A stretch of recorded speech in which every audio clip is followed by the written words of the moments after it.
Welcome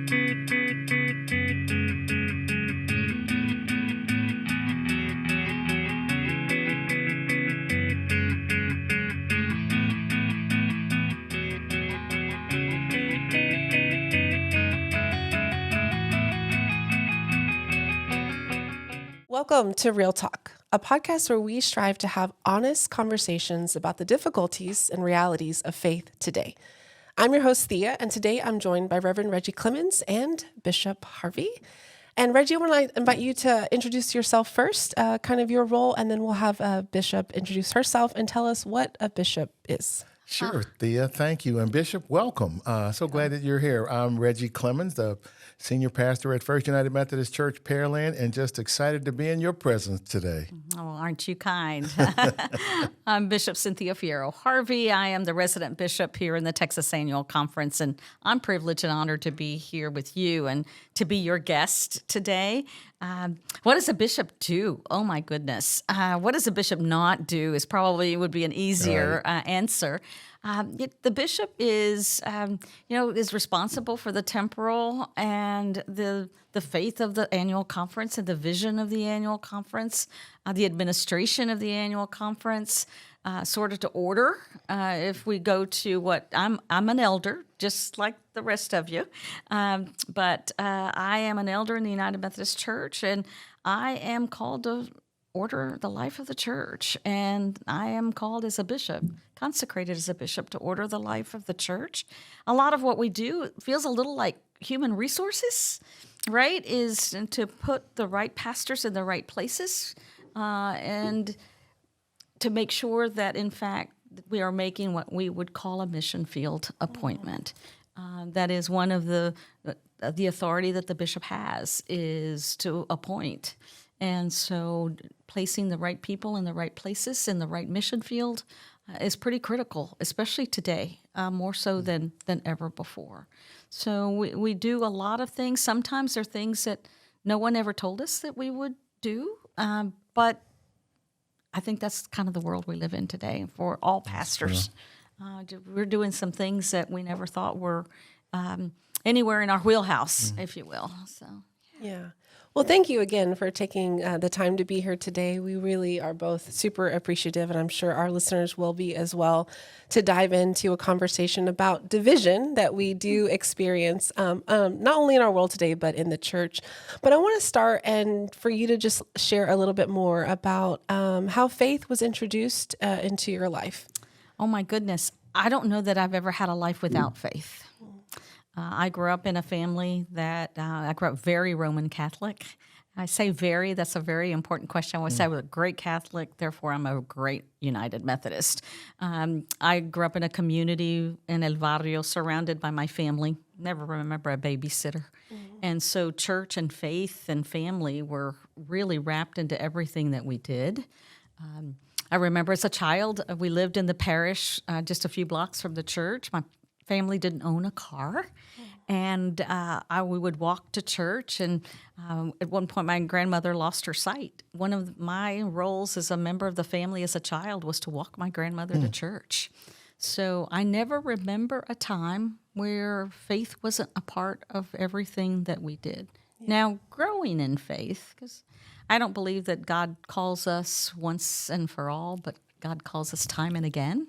So I believe that my faith, as I grew as an adult and then began to question, I ask a lot of questions. Ask my family. I ask a lot of questions, and started to ask a lot of questions of myself, of the Catholic Church, of my friends that were in other faith communities, and I'm a lifelong learner. I think that's probably why I ask a lot of questions. So I think my faith grew. There were times that it's ebbed and flowed, right? And depending on what was happening in my life and in the world sometimes. But I don't ever remember a time where faith, family, and that sense of community wasn't a part of my life. No memory of that. You kind of have a similar faith story, Reggie, with growing up. Oh, yeah.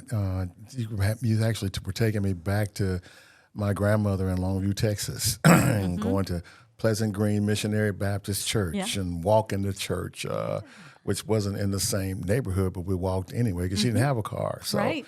and just growing up and always being around people of faith and of great faith, and my mom and what they did, and I can't say that it always stayed connected, but what speaks to me is what you said is that we, was going to church and a part of a church, but actually really creating and understanding a life of faith on my own and a calling from God is a totally different thing than just going to church. It is. It is. And, and I think that's some of our role that we play as pastors is you can go to church, but how deep is your faith Right. in that? And I went through that period, as a teenager where, your mother wakes you up in the morning and you don't want to go to church. But we had no option. It was Right. it was not optional. Yeah. You got up and you went to church. And so some of that's why I say I think I'm a pretty good United Methodist because I was a really good Catholic, is those things that just weren't optional. And Sure. you get people there and somewhere God is working in that, whether you know it or not. Yeah. And I think that's how transformation sometimes happens. It'd be great if it was a burning bush every time, but it doesn't happen that way. I agree. I think that idea of that when people are together, you're able to experience God a little bit more clearly. I can definitely relate to that. Though I did not grow up going to church regularly, I had some grandmothers who took me occasionally. But I find myself now in faith, even on my Sundays off, or even, just this past Sunday, I was given hey, you're okay, take some time for you. And I just needed to be with people. I needed to worship. I needed to take that time and say, this is an hour I'm going to give to God. I'm going to recognize, I'm going to receive, and I'm going to see God reflected in the people around me. And so even though it wasn't disciplined in me as a child or growing up, I find myself still longing for that. The same when I'm on vacation. I'm like, well, let's go find a local church. Let's Right. go worship. Let's see what they have. Let's spend this time and see how God might show up in those ways. And I think that's what community really is, and that sense of being with people, the energy that sometimes you have to borrow from somebody else when you don't have it, the faith that we borrow from one another when we don't have it. That doesn't, I always say that, this isn't a singular, this thing that you do from the stands, if you will. You've got to really be in that place with people. It doesn't happen in isolation. I would agree. But how does this understanding of community and desire of faith seen in community, how does that influence your reality of division today and where you see that happening? It's the whole, sometimes we are divided on things that are in the eternal scheme of things. I wonder really how much it really matters, right? And being in a community, a family, and if you haven't heard me talk about my family and my mother and the sense of table, you will. But my home was always the place where we gathered around table. It was my mother could make more out of a potato than anybody I ever knew. If you dropped by any time of the day or night, you would get usually a cup of coffee, an iced tea, a Coke, and something to eat. She'd be scrambling something together, right? And this sense of gathering around table, even when we didn't agree. And that was family, that was not family. I remember clearly the first time I was dating my husband at the time, and he came with me for Thanksgiving to my family home. And, it's a typical Hispanic home. Everybody's talking loud and arguing, and we disagreed on stuff. We walked away from the table, and he's like, how do you do that? Because we walk away from the table, and we hug. Oh, mija, I'm so glad you're here. I love you. And he's like, how do you do that? I said, it's because we love each other. Yeah. We don't have to agree on everything, or we don't even have to agree on anything, but everything hinges on love. And so if you really believe in loving your neighbor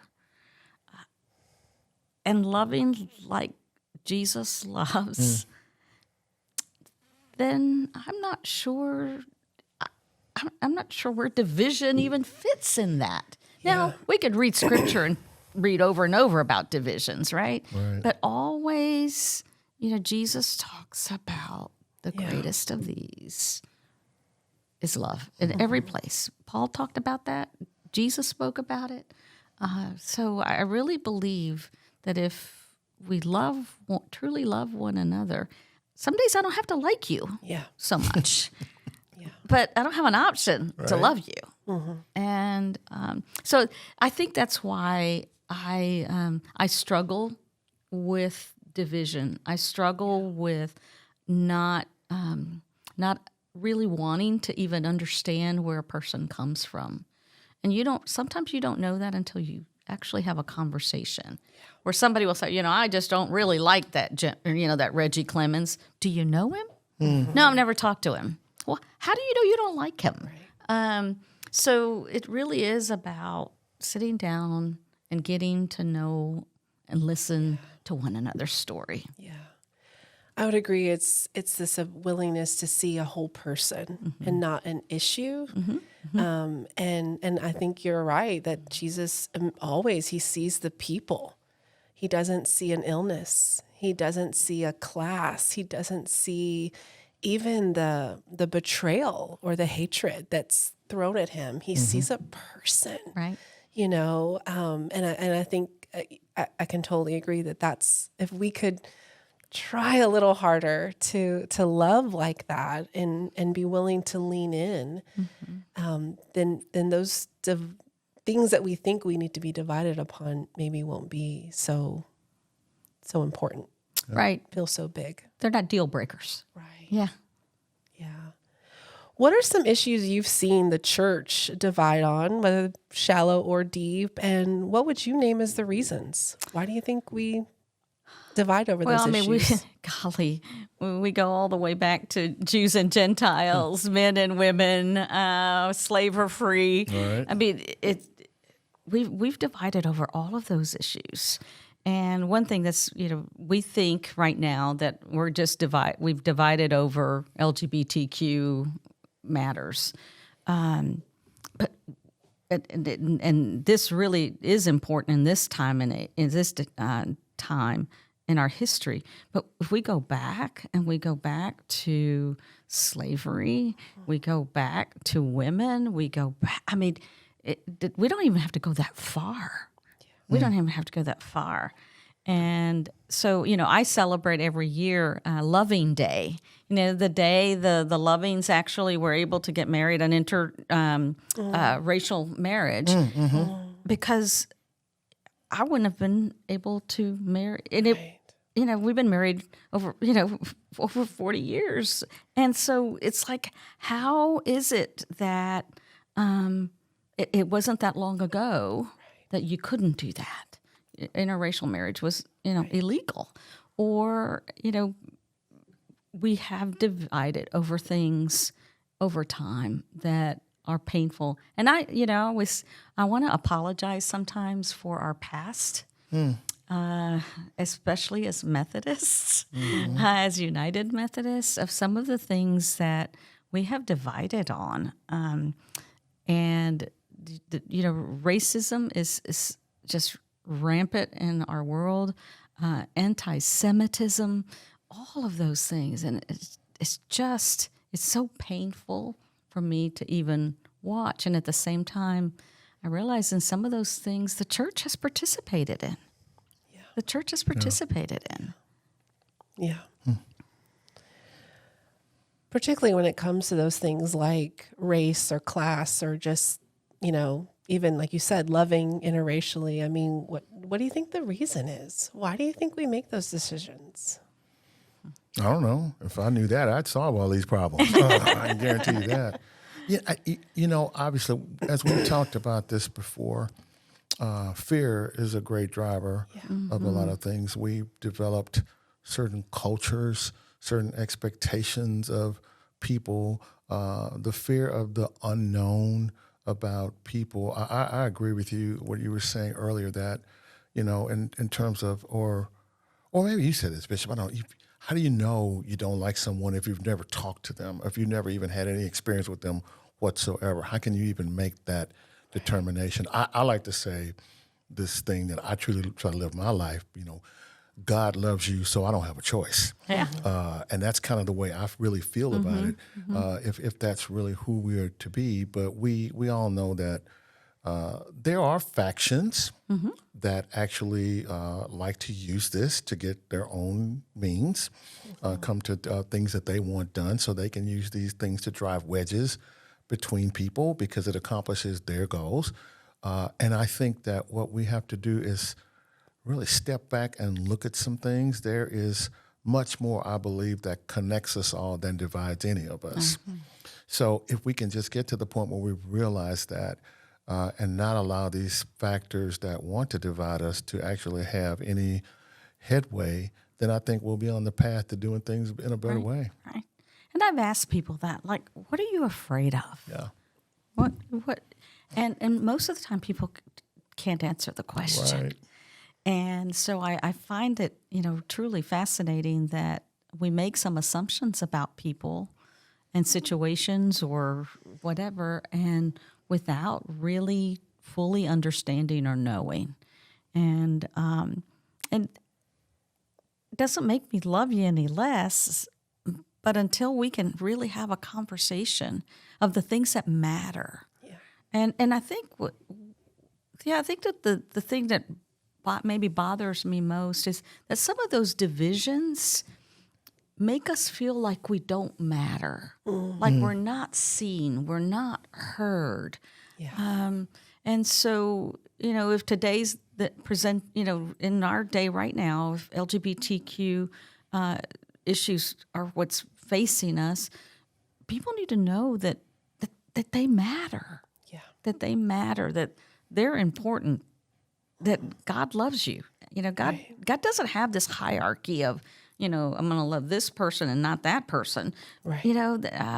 That's not how this works. Right. Or that, women were not heard, or that, Black people were not seen or heard. Right. So I think that sometimes, what bothers me most is that gives people a sense that they don't matter. Yeah.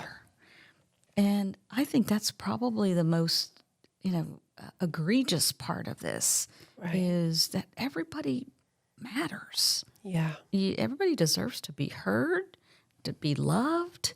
And when we put you in a different category or a different, a line in the ledger, then come on. What are we saying to people when we do that? Yeah. I've been othered enough in my life, and that doesn't feel good. I mean, I really have sat in rooms where people have to check a box like Black, white, other, and I was the other box. To be othered, really, othered. It just is like you don't matter. Yeah.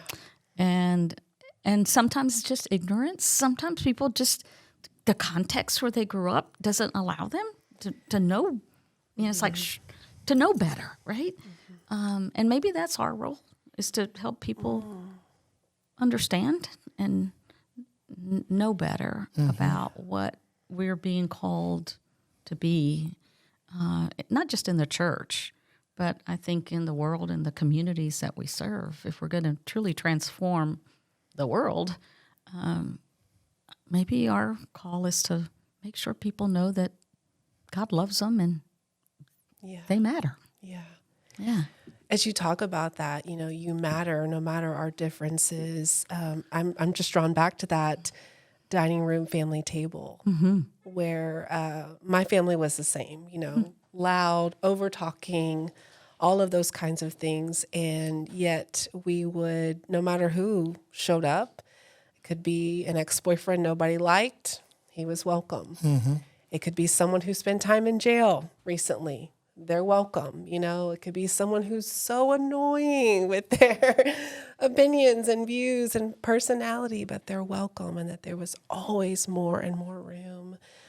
My grandmother, we had a joke, she'd always find another chair, another plate. There's so many people were welcome at that table. And then you talk about not only can we, if we could figure out how to do this within the church, but maybe don't waste time there. Let's just do it out in the world, right? If we can't figure it out amongst each other, let's at least start to do it out in the world where we can offer bigger tables where more and more people are welcome, Right. and seen and valued and said, you're a person worthy of care, Right. worthy of attention. You know, I don't fear a lot of things, but I fear my mother coming up out of her grave and saying, "What are you thinking?" You know, because that was so important in our family. And you're right. I mean, all the people that most would throw away. Our job, our call, is to bring them back to the table, add a chair, make the table bigger. I said, you know, I want a table with lots of leaves that you can just keep adding people to it. There's always space. Yeah. Yeah. And when you say that, I just think about how, you know, Jesus made a space for me when I just should have been thrown away too, you know. And I think sometimes that we believers almost forget that. We forget that we've been welcomed in, that we've been given this whole new idea. And so there's a piece too of like, can you remember your acceptance Right. with all of your reasons to be divided out Right. and pushed to the side, and yet Jesus makes a space for you, in the heavenly and eternal kingdom here and to come. I mean, now how can you not? Yeah, exactly. Yeah. If you believe that's true, Right. And maybe that's a piece of it. It's hard to believe Right. that we've been made welcome at the table. And so if we start to divide the lines and draw lines of who else can't come, we'll feel a little bit more secure Right. about our own place. Right. I'm better than We that. want to draw the line right after us. And I always say, if there's lines, I'm not making it. I'm not gonna. Nope. I'm not getting there. No. Wow. Where have you seen maybe this type of moving past the division and into unity, and where does that give you hope? Where do you see it actually happening, and where do you find hope? You know, I have used this over and over. Annual conference for us last year was one of those moments. I've been to many annual conferences of the Texas Annual Conference. And that sense of unity, that sense of as close to oneness, I think, as humans can get, I'm beginning to experience that. Some the resolution that we passed about, you know, how we will be with one another. From my seat, it's almost unanimous. When nobody went to microphone number one to even ask a question, to argue a point or to point something out, I kept waiting. I kept waiting. And I turned to my colleague that was with me. I'm like, okay, here it comes. And it never came. And it was just a beautiful moment in time. I hope it's repeatable and scalable. And that's what I'm hoping for. And a sense of that we're all rowing in the same direction. Everybody's oars in the water. And if we could continue to do that, that's what gives me hope. Being with young people today also gives me extraordinary hope. And that's why we're doing Confirmand Day, shameless plug here for Confirmand Day. But there's just something about bringing, six or so sixth graders together who are just excited to be together. I'm just, that for me is, if I could spend all my time doing that. And then I will say every time I stand before a class of ordinands, and especially in the last several years, or those to be licensed as local pastors, they know what they're getting themselves into, and they say yes. God is still calling people. And, God is still calling people. So I think our best days, frankly, are ahead. The world is crazy. I mean, the world's upside down, and lots of things happening, wars, rumors of wars, political wars, all kinds of things. There's never been a more important time for us to be the church. To be the church. And so, my hope isn't that the Holy Spirit is going to work in and through us in ways that we haven't even begun to imagine, because this is a moment in time that we cannot waste. Yeah. We cannot waste this. Or I keep using the word squander. We can't squander this moment. And if the church is going to be the church, it's now. Yeah. It is now. So that it gives me hope to see signs of some of that emerging in faith communities. And, to come from this morning, I was at a nonprofit that feeds, people 5,800 meals a week. Wow. Well, how that takes a lot of people to make that happen. Right. And so things like that give me great hope.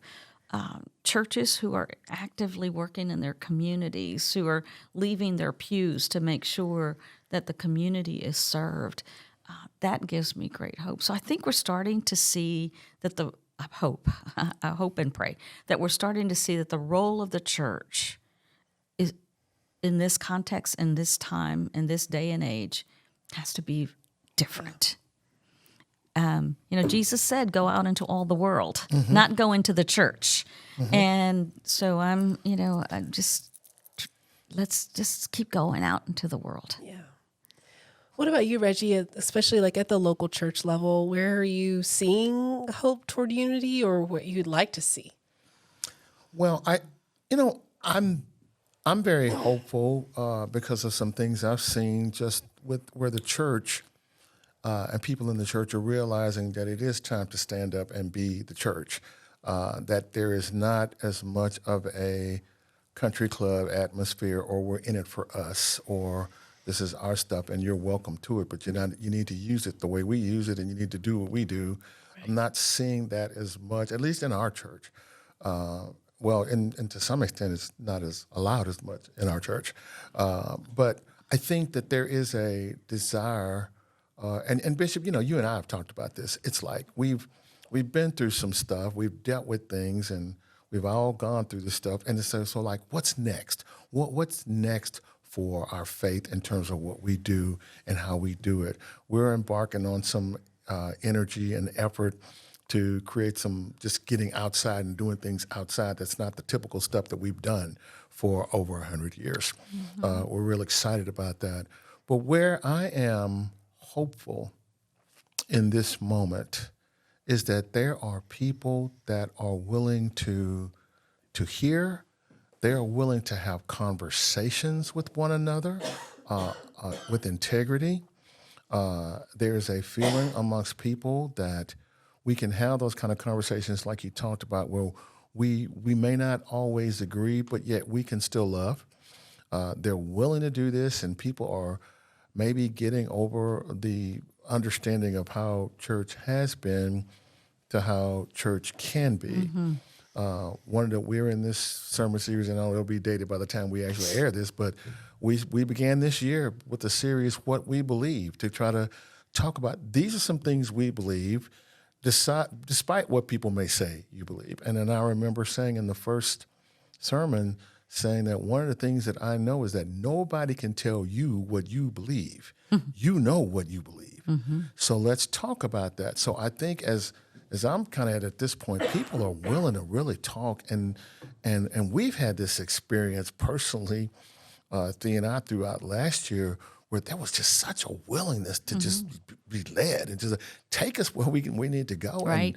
And give us your vision and we can do that. And so I think if we're willing to do that, and my greatest fear is that there would be this desire to become complacent again and go back to doing what things that we have done. But let me tell you something where I have hope. I have hope because I know you and you're not like that. I mean, you're not going to let us do that. In fact, I would probably say that as soon as you see that, you will address it right off the bat. So that gives me a lot of hope. And I'm not wrong about you, am I?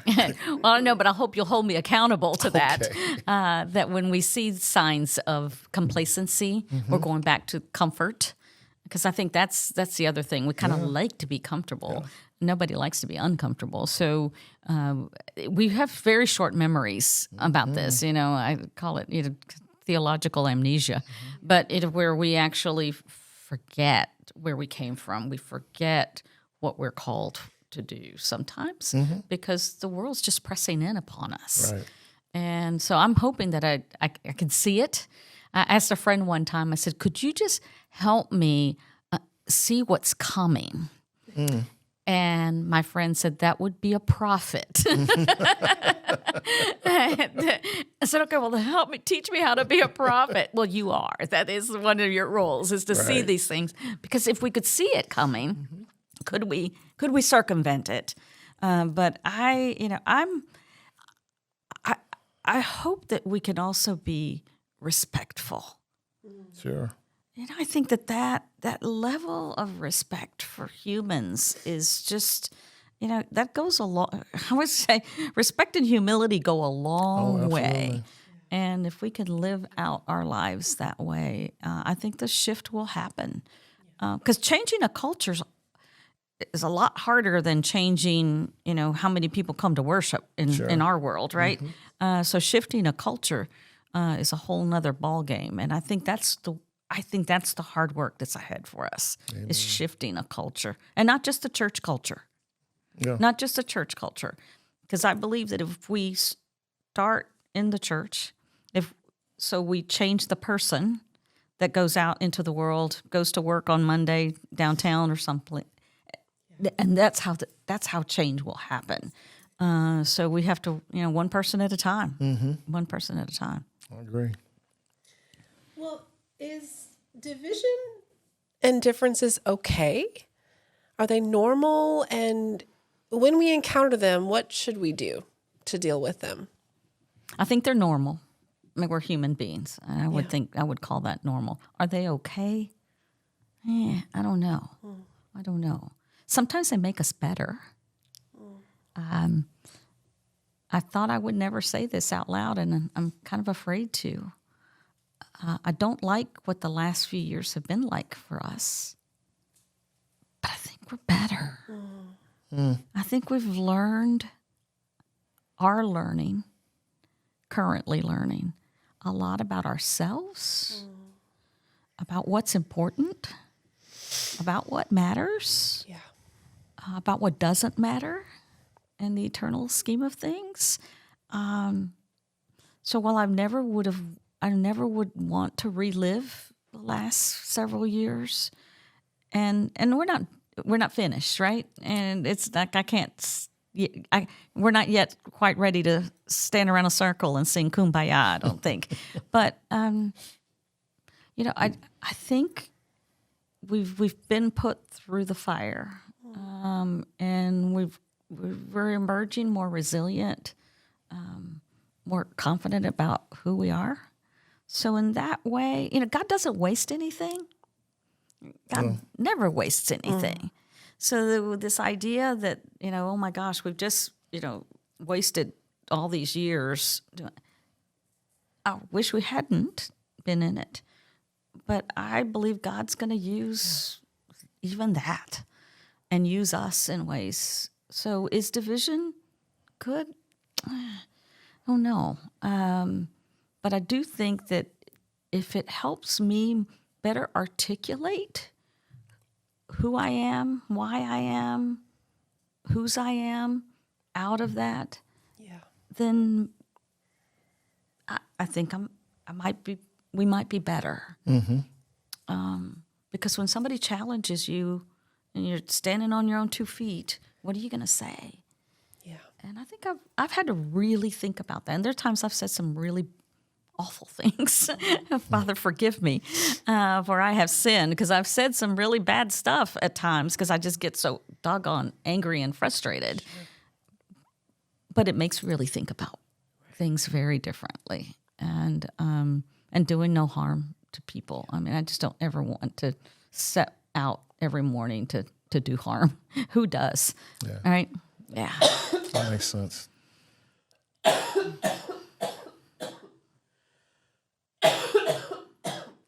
Oh, Houston allergies. They're just wonderful. Sorry. It's okay. I was thinking you talking about, we've been through the fire, and one, you come out forged. But also how often in Scripture it's through a wrestling, it's through a tragedy, it's through a crisis that people are really made new. And I think that is a part of that God doesn't waste anything, and can use some of those toughest moments to actually make us into new people, change our name even. Right. And so I can see that too, and that there's a possibility for something new, even out of maybe some of at least our experience of the worst division we've had in the church, to also clarify, well, what do you believe? Right? If you aren't challenged, if you aren't forced to have tough conversations, then for many, this was the first time they had to really think about what they believe, and decide where they wanted to learn more about faith, and what kind of community they wanted to be a part of. Is it? A few weeks ago, one of my mentors died at the age of, in his 90s. Great if you could have fun at a memorial service. We had a wonderful time celebrating a life that was just so well lived. But one of the things that he was known for, and I was the recipient of, the beneficiary of this kind of just mentoring, is he had us write, and I think he's not the first one to do this, but our I believe statements. And when I was beginning to discern whether the episcopacy was something that I should do, he sat with me and for hours and said, if you can't articulate what you believe, then perhaps you don't really need to do this. And it wasn't like, I believe in God the Father Almighty Maker. It wasn't like it wasn't creedal. But what do you believe? Like, what's the sword you are willing to die on? Here, and I still actually refer to them. I've used them, I think, in my service of installation of what I believe. And he said, if they really are what you believe, they won't change. They might be refined, but they won't really change. And those I believe statements are really important. So I think this time has really I've returned to those I believe statements quite a bit, of just, what is it that I really believe? If I really believe that everyone needs to be heard, that everyone deserves to be loved, that I'm not God, that I'm a work in progress. I mean, I can tell you there's a whole, one of them is that when I was most out of control is when I had my greatest experience of God. So those I believe statements really are formative, and it's a great exercise, but it's not just an exercise. It really is trying to build some muscle, in some ways, but it is really a way for us to articulate what is it that we really stand for. Yeah. I want to ask you something. You've been here now a year, coming back home, which I know from what you said was a joy for you. Tell me what's your feeling about an experience like the last year being back home and what you've been called to do? I was just talking to a group earlier today about that. I had to relearn a whole annual conference. I had to relearn a lot of things. I had to also unlearn some things that I thought I knew about being home. It is great to reconnect with friends and remember, I had a career before ministry, Right. so I have my secular life friends here as well as my church life friends. Some of them overlap, but for the most part, some of them, I have friends that they don't go to church, and I think, by the way, every pastor ought to have some friends that don't do church.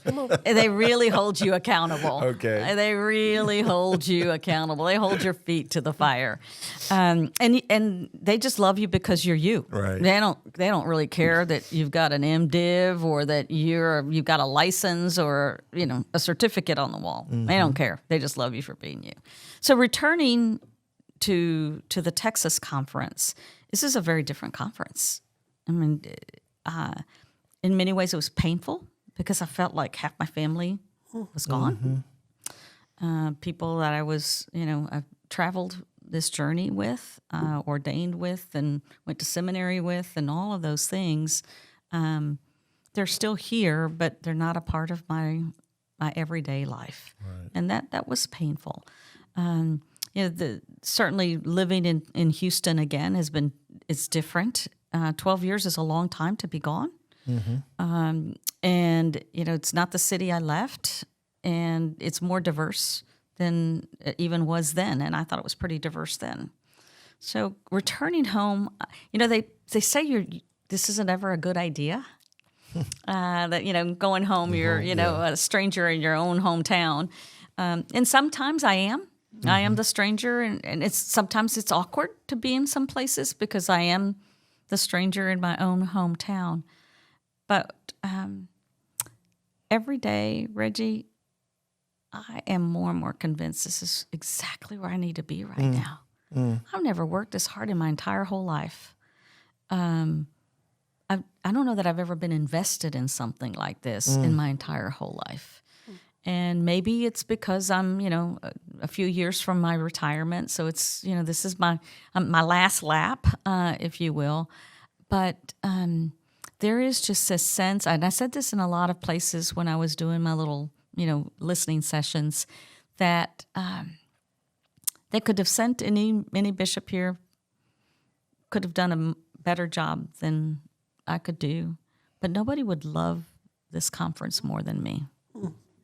And this is a conference that called me. This is a conference that, ordained me. This is, I was part of the 2-part ordination. I was ordained a deacon and ordained an elder.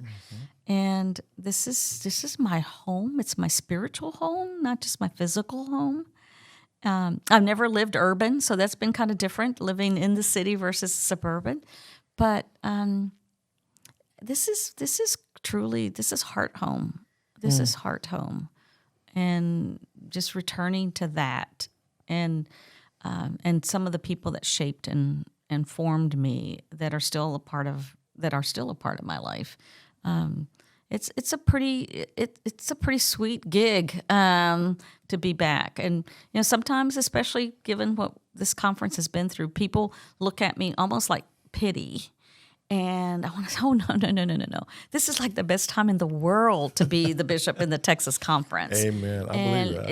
It is really the best time ever to be here. And I'm just, it's different. We got different challenges. But, I kind of thrive on those kind of things anyway. So some days I feel like I'm putting Humpty Dumpty back together again. But I'm putting back together something I love. Something I love.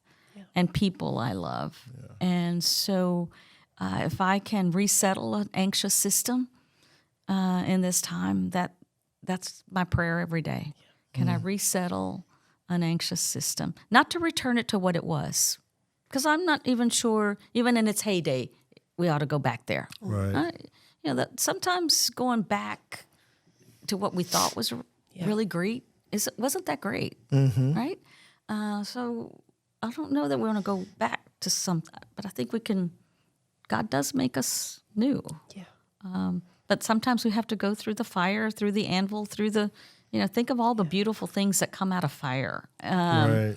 Yeah, and I just think maybe we're kind of the phoenix here, being proven by the fire. So. Thank you for that. What would be one piece of hope you'd offer to someone struggling with division today? I don't know if out of this would come hope. Not to lean into it versus go against it. Mm-hmm. That would be a hope, because I think when you come close to it, you lean into it, you really learn something new. You're made new. New things are revealed to you.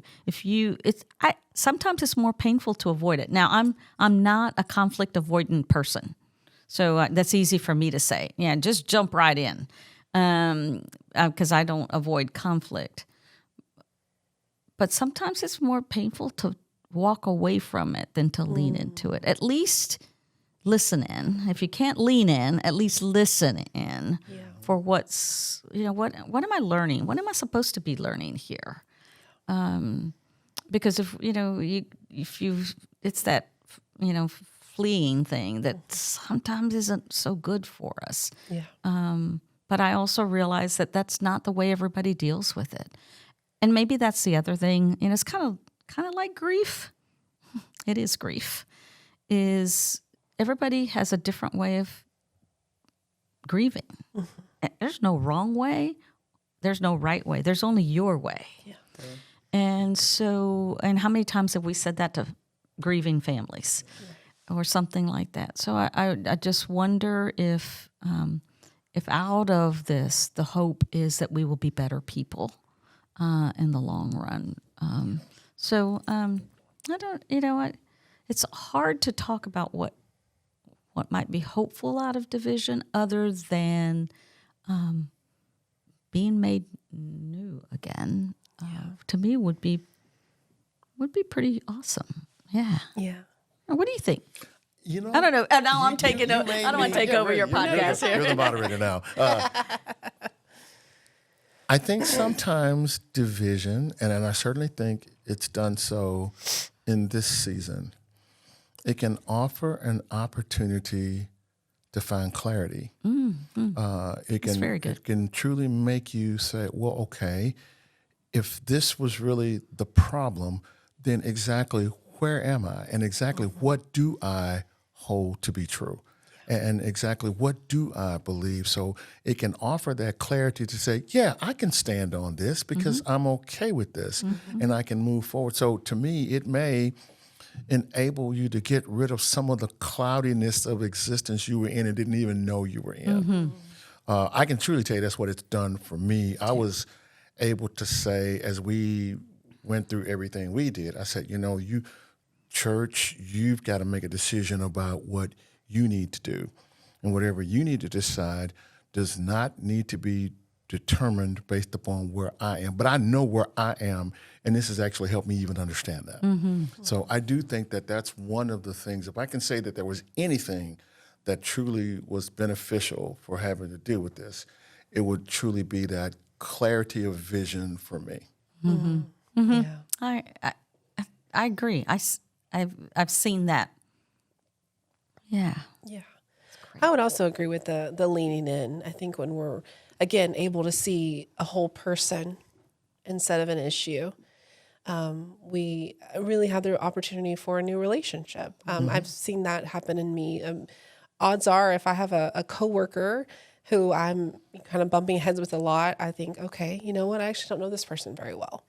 I'm coming with all these assumptions on why he or she is not doing what I want them to do. And usually it's, let's go to lunch.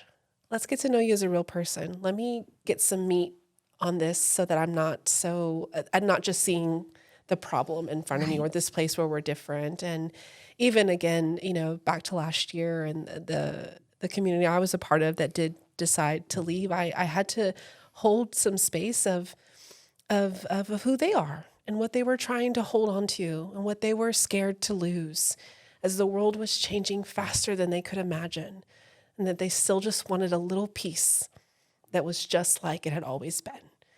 And though I didn't agree with that decision, it could free me from some of the anger and resentment and feeling upset that we didn't agree on the situation. But it also could free them. Okay, do what you need to do. And again, I'm clear on what I'm going to do. And if we wouldn't have had this, place where we are different, then maybe both of us wouldn't be as free as we are now. That's why I love free us for joyful obedience. Obedience, yes. And that's not that's for me, right? So if somebody feels like they can say, this has freed me to be joyful and obedient. Free us for joyful obedience. Not just free us for obedient. Free us for joyful obedience. Yeah, that's good. I mean, that to me is, just so important in these situations where we don't agree, but you do you. Go do you. Yeah. And let's not, I don't want to speak ill of you for being you. And let's both be free and joyful. Free for joyful obedience. I mean, those words are, man, they're powerful words. More, some of that liturgy. I mean, that's your background, Reggie.